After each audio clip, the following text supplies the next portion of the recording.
After an incident, everyone begins asking questions about what happened. The WorkSafe BC safety officer and sometimes the police request to speak to the supervisor as they need to piece together information about the incident.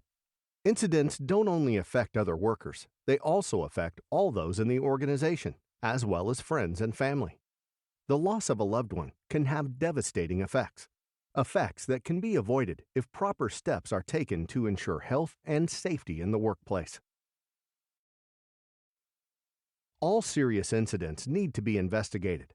Some investigations that are conducted by health and safety officers can lead to prosecutions. It can be a difficult time for all those involved, and especially difficult for those who are unaware of their legal responsibilities and obligations. In our example, a supervisor permitted a worker to operate a piece of equipment without first inspecting it. The push to get work done pressured the supervisor to speed up the process. Many of the pre-work inspection processes were ignored. The employer assumed that the supervisor was enforcing the safety procedures. As it turns out, it was discovered that under the law, everyone has some responsibility for safety. Workers are responsible for their safety and the safety of their coworkers. Supervisors and employers are responsible for the safety of their workers. All can be prosecuted and fined in the event of an incident. Regrettably, some employers, supervisors, and workers don't understand their specific legal responsibilities. Individuals and organizations can be penalized for serious or repeated violations of health and safety regulations. Situations that may pose an imminent danger to workers can lead to stop work orders. Yet it's widely understood that all health and safety regulations only establish the minimum standards. Compliance with regulations is a good goal, but it should never be considered the final destination.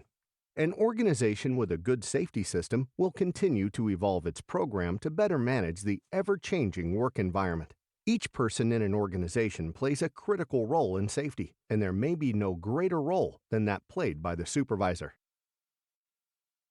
There are no excuses. You can say that the supervisor didn't do their job. You can say the employee was careless. But in the end, the employer is directly or indirectly responsible for worker safety.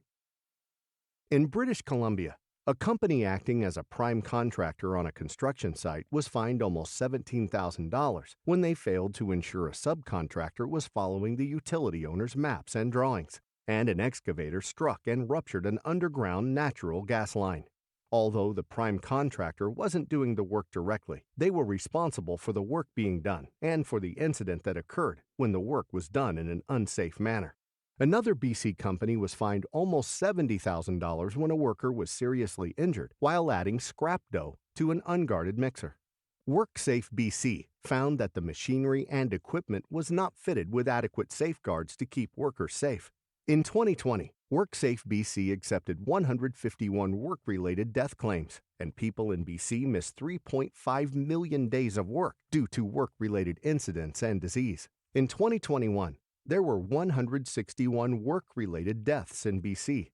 Every worker, employer, and supervisor has a part to play in reversing this trend. These examples stress the need for supervisors and employers to be aware of their responsibilities. A good health and safety program starts with upper management's commitment and understanding of health and safety systems. The most successful companies in the world understand the need to prevent incidents and to implement systems that ensure the work is done right the first time. As an employer, you have tremendous responsibilities. You are required to provide a healthy and safe workplace, report serious incidents, and make sure your people receive proper training.